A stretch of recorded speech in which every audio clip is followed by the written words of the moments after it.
오늘은 사사기에서 마지막 사사인 삼손에 관해서 말씀을 보겠습니다. 삼손은 요즘으로 치면은 아이돌과 같은 굉장히 인기가 많은 그런 사람입니다. 당시에도 아마 인기가 굉장히 많았을 텐데 요즘도 교회 학교 아이들 삼손을 모르는 사람 없을 거고요. 삼손 이야기 아마 다 알고 있을 것입니다. 또 심지어 교회 다니지 아니하는 사람들도 삼손은 알 정도로 굉장히 유명한 그런 사람입니다.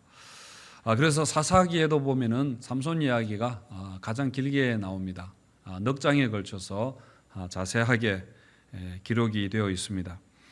삼손 이야기를 보시면 한 가지 특별한 게 있는데 사사들 중에서 출생부터 기록한 사사는 삼손밖에 없습니다. 사실 성경 전체에도 그 사람의 출생부터 기록한 경우는 사실 흔하지 않거든요. 삼손의 그 가정의 배경을 보면은 부모가 꽤 그 당시의 상황에서 그래도 꽤 신실한 하나님을 믿는 사람이었습니다. 그런데 그 가정에 큰 문제가 한 가지 있었는데 그게 무엇인가 하면은 바로 자식이 없다는 것이었습니다. 불임 가정이었습니다. 2절에 보시면은 소라 땅의 단지파의 가족 중에 마누아라 이름하는 자가 있더라. 삼손의 아버지 이름이 마누아이죠. 그의 아내가 임신하지 못함으로 출산하지 못하더니 그렇게 했습니다. 구약 시대의 불임은 아주 굉장히 큰 문제였습니다. 그런데 그 불임의 가정에 여호와의 사자가 어느 날 나타나서 아들을 낳게 하겠다, 아들을 주겠다, 그렇게 말한 것입니다. 3절에 보시면은 여호와의 사자가 그 여인에게 나타나서 그에게 이르시되 보라 내가 본래 임신하지 못함으로 출산하지 못하였으나 이제 임신하여 아들을 낳을 것이다. 그렇게 말합니다. 그렇게 해서 삼손이 태어나게 됩니다. 그런데 삼손은 보통 아이가 아니라 특별한 아이입니다. 블레셋의 손에서 이스라엘을 구원할 그런 사명을 가진 특별한 사람이라는 것입니다. 우리 4절과 5절 말씀 같이 한번 읽겠습니다. 시작. 그러므로 너는 삼가 포도주와 독주를 마시지 말며 어떤 부정한 것도 먹지 말지니라. 보라 내가 임신하여 아들을 낳으리니 그의 머리 위에 삭도를 대지 말라. 이 아이는 태에서 나옴으로부터 하나님께 바쳐진 나실인이 됨이라. 그가 블레셋 사람의 손에서 이스라엘을 구원하기 시작하리라 하시니. 이건 나실인이 지켜야 되는 그런 규정입니다. 그러니까 삼손이 나실인이 되어야 한다 하는 그런 말이죠. 나실인이라는 것은 태어나면서부터 하나님께 바쳐진 사람을 말합니다. 사무엘이 그랬고 세례 요한도 나실인이었습니다. 나실인이 어떤 규정을 지켜야 되는가에 대해서 민수기 6장에 자세하게 그렇게 나오는데요. 오늘 본문에 나오는 것과 참고해서 보면은 나실인은 술을 마셔서 안 됩니다. 독주나 포도주를 마셔서 안 되고요. 그다음에 머리털을 밀어서 안 됩니다. 면도교로 머리털을 밀어서 안 돼서 나실인은 머리가 굉장히 길게 그렇게 다녔죠. 그리고 또 죽은 시체를 만져서 안 됩니다. 부정한 것에 접촉해서는 안 되는 그런 여러 가지 규정이 있습니다. 이걸 삼손의 부모한테 알려주었지만은 사실 이 모든 규정은 삼손이 지켜야 되는 그런 내용들입니다. 그래서 삼손의 부모가 이 규정에 대해서 삼손에게 잘 일러주었어야 했는데 제 생각에는 별로 그러지 못한 것 같습니다. 왜냐하면 삼손은 별로 나실인답게 살지 못하거든요. 삼손의 부모가 자식이 없었는데 아들을 주겠다 했을 때에 너무 기쁘고 고마웠을 것입니다. 그런데 그 아이가 나실인이 되어야 한다 그렇게 하니까 아마 굉장히 당황스러웠을 것 같습니다. 그래서 삼손의 아버지 마노아가 하나님께 아들을 어떻게 키워야 됩니까? 이 아들을 어떻게 키워야 되나요? 라고 그렇게 묻는데 2번이나 물었습니다. 8절에 보시면은 우리가 그 낳을 아이에게 어떻게 행할지를 우리에게 가르치게 하소서 그렇게 하고요. 12절에도 이 아이를 어떻게 기르며 우리가 그에게 어떻게 행하리까 그렇게 물었습니다.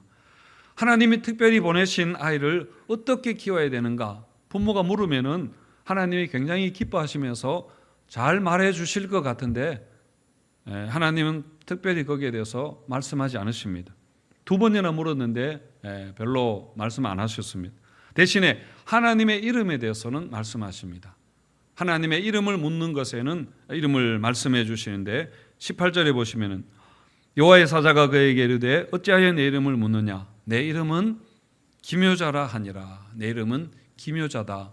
그렇게 말합니다. 기묘자라는 것은 이사야에도 나오는 그런 이름인데요. 이해할 수 없는, 우리의 이해를 뛰어넘는다, 그런 뜻을 가지고 있습니다. 그리고 또 놀라운 일을 행한다 하는 그런 말과 같은 의미입니다. 그러니까 하나님이 자녀 양육법에 대해서는 말씀하지 않으시고 하나님의 이름에 대해서 강조하신 것에는 분명히 의미가 있습니다.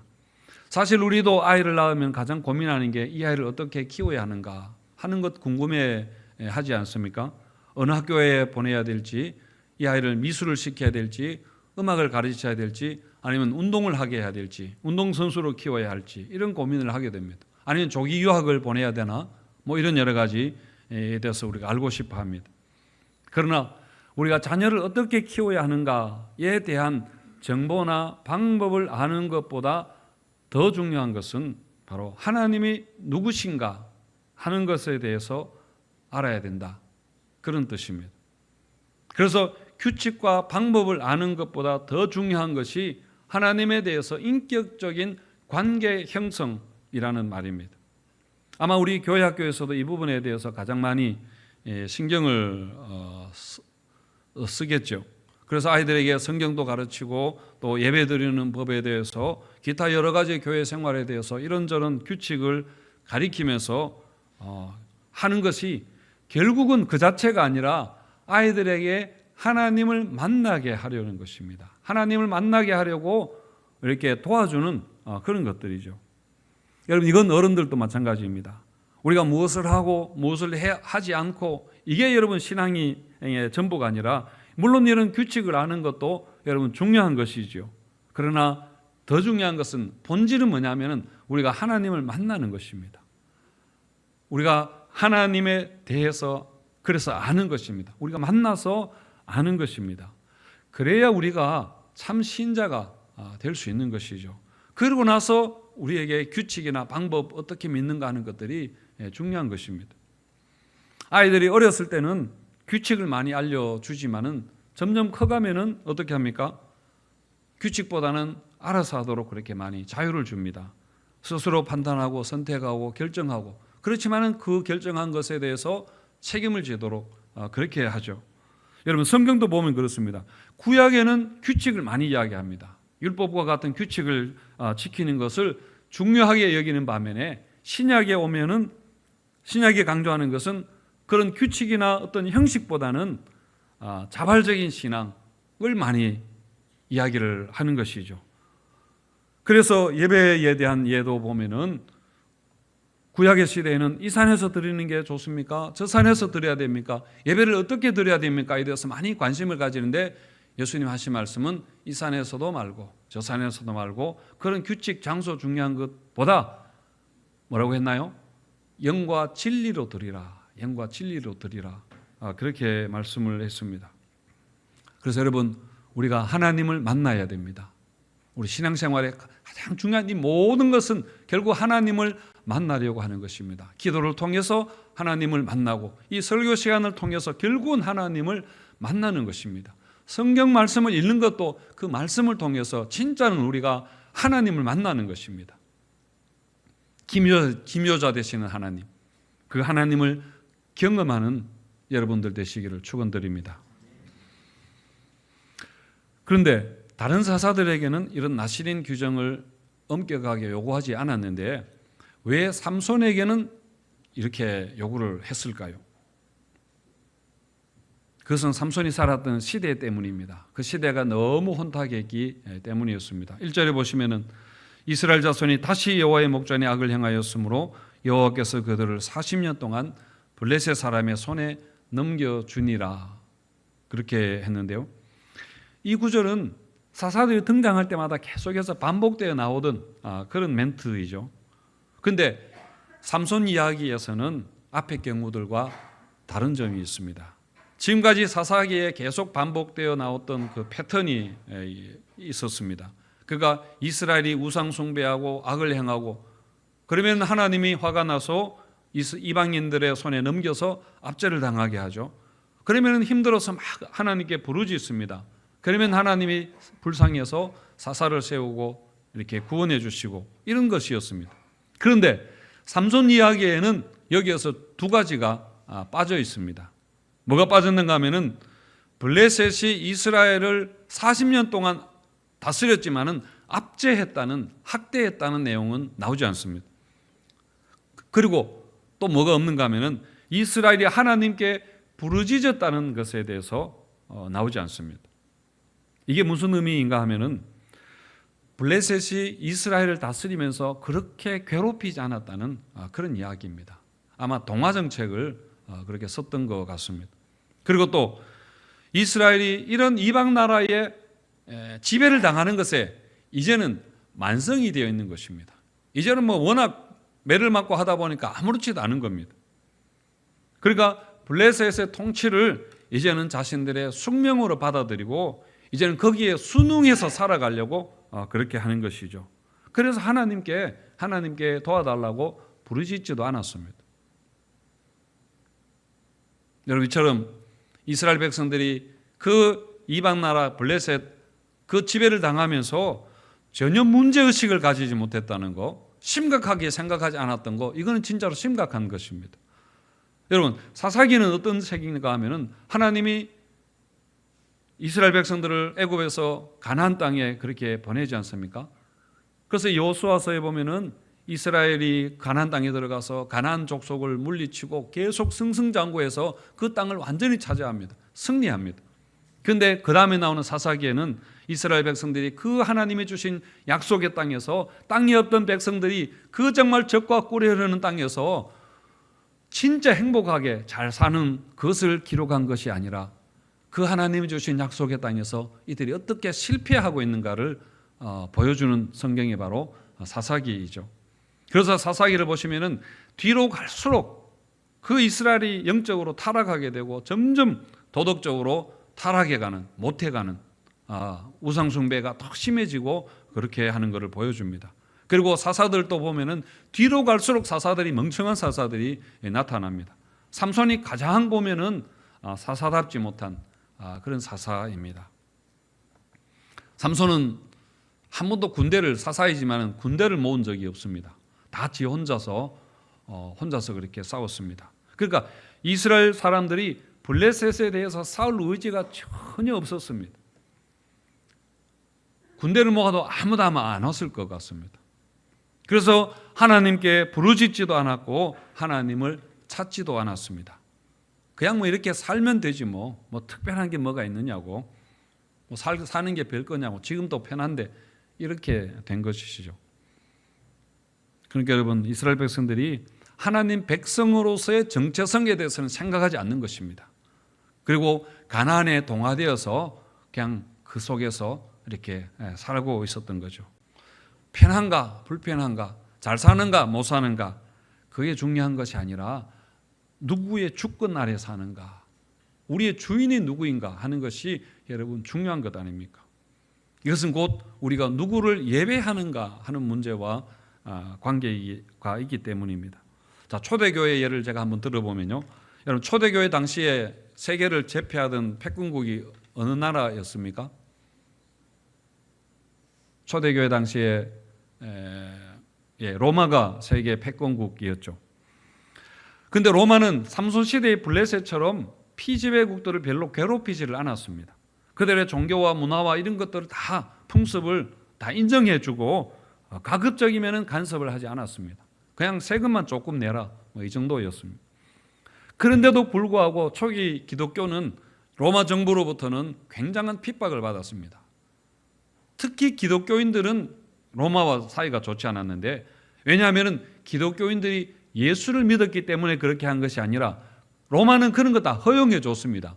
그런데 왜 기독교인들이 핍박을 받았는가 하면은 로마 황제 가이사를 주로 인정하지 않았기 때문입니다. 예수 그리스도가 나의 주다. 여기에 대해서 기독교인들은 절대로 양보를 하지 않았습니다. 그래서 많은 핍박, 그 너그러운 로마 밑에서 핍박을 당했고, 그런데 중요한 것은 그 핍박을 당하는 동안에 기독교는 급속하게 성장을, 부흥을 해가게 됩니다. 그러다가 한 300년 정도 넘었을 때 콘스탄틴 대제가 로마 황제일 때는 기독교 세력이 너무 커져서 이 로마가 감당을 못하니까 어떻게 하는가 하면은 로마를, 그 기독교를 국교로 인정해버리죠.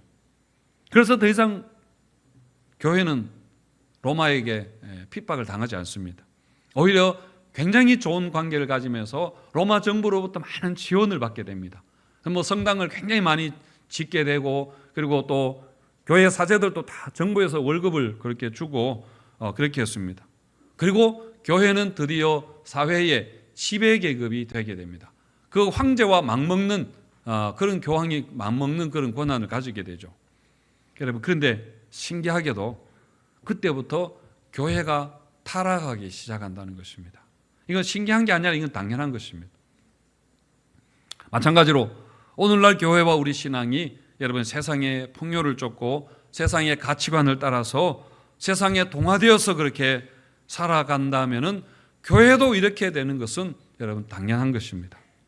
교회가 기업처럼 돈과 명예와 권력을 중요하게 생각하고 어떤 교회가 뭐 연합체를 만들어서 정부에 압력을 넣어서 교회의 뜻을 관철시키고 사회 지배계층이 되려 하고, 그러면서 가난한 자들, 병든 자들, 소외되고 아픈 자들을 돌아보지 않는다면은 여러분 교회가 뭔가가 잘못하고 있다는 그런 사실입니다. 전에 꽤 됐습니다만은 JTBC의 그 손석희 앵커가 뉴스에서 이런 말을 하던데요. 교회는 그리스로 들어가서 철학이 되고 로마에 들어가서는 뭐가 됐다고 했나요? 제도가 되고 유럽에 가서는 문화가 되었다. 그런데 그 교회가 미국에 가서는 기업이 되고, 그런데 한국에 와서는 교회가 대기업이 되었다. 그렇게 이야기를 했습니다. 이 말은 원래 있던 말인데 인용한 것이죠. 당시에 교회가 사회적으로 워낙 무리를 일으키니까 이걸 인용해서 교회를 비판했던, 뉴스에서 비판했던 것을 들었습니다. 여러분, 교회가 이렇게 기업이 되고 싶어 하는 거, 더 나아가서 대기업이 되고 싶어 하는 것은 자연스러운 사람들의 마음입니다. 자연스러운 우리 본성의 여러분 흐름이고 그거는 방향입니다. 그런데 우리가 정말 복음에 깨어있지 않는다면은 우리 자신이 무엇을 위해서 하나님이 교회를 세우셨는가, 교회가 무엇을 해야 되는가 하는 것을 우리가 항상 우리 자기 성찰을 하지 않으면은 자연스럽게 교회는 이런 방향으로 흘러가게 됩니다. 그게 교회가 잘 되는 것이 아니라 거기에는 많은 유혹과 시험이 있습니다. 교회가 어떻게 보면 망하는 길입니다. 그 얼마 후에는 교회가 심각하게 여러분 그 폐해를, 부작용을 겪게 될 것입니다. 그래서 하나님이 그런 비슷한 시대에 삼손을 사사로 세우면서 나시린으로 부른 것입니다. 영적 불감증이 심한 시대였기 때문에 이거는 그냥은 안 되는 겁니다. 그러니까 특단의 조치를 취한 겁니다. 블레셋 지배를 당연하게 여기고 우상 숭배에 만연해 있었고 무엇이 옳고 무엇이 그른지 전혀 상관하지 않는 그런 암흑 시대에 하나님의 백성은 분명히 달라야 된다는 겁니다. 그래서 삼손을 보내면서 너는 나시린의 서약을 지키라, 그렇게 한 것이죠. 그런데 삼손은 역시 그 시대의 사람입니다. 그래서 그 사명을 행하는데 실패하게 됩니다. 오히려 육신의 정욕에 빠져서 하나님이 주셨던 그 많은 힘을 어디에 쏟아버리는가 하면은 여자한테 다 쏟아버립니다. 정욕에 다 그 힘을 빼버리는 것이죠. 여러분, 하나님 우리에게 성경을 주신 것은, 사사기를 주신 것은 우리의 교훈을 위해서 주신 것입니다. 너희들은 절대로 삼손과 같이 되면 안 된다. 너희들은 절대로 사사시대 이스라엘처럼 되면 안 된다 하는 것을 이야기하기 위해서입니다. 하나님은 교회와 성도들이 나시린으로 이 어두운 세상 가운데서 정말 하나님의 사명을 감당하는 그런 세상과 구별된 자들로 살기를 원하시는 것입니다. 우리가 무엇으로부터 구별되었는가? 여러분, 이걸 알고 지키는 거 물론 중요하죠. 그렇지만 이것을 무엇을 위해서 구별된 자인가 하는 것을 아는 것이 여러분 더 중요한 일입니다. 머리를 안 자르고 술 안 마시고 뭐 부정한 것 만지지 않고, 여러분 그 자체가 중요한 것이 아니라 무엇 때문에 그렇게 해야 되는가, 왜 그렇게 하라고 했는가 하는 것이 여러분 중요한 것입니다. 머리만 길게 기르고 할 것 다 하는, 마음대로 사는 것 전혀 여러분 의미 없습니다. 차라리 단발머리하고 하더라도 하나님께 구별된 삶을 사는 게 여러분 하나님의 뜻인 겁니다. 제가 한 가지 이야기를 하고 마치겠습니다. 이 칼바르트라는 신학자가 이야기한 것인데요, 큰 운하가 있었는데 그 운하 옆에 사는 사람들의 이야기입니다.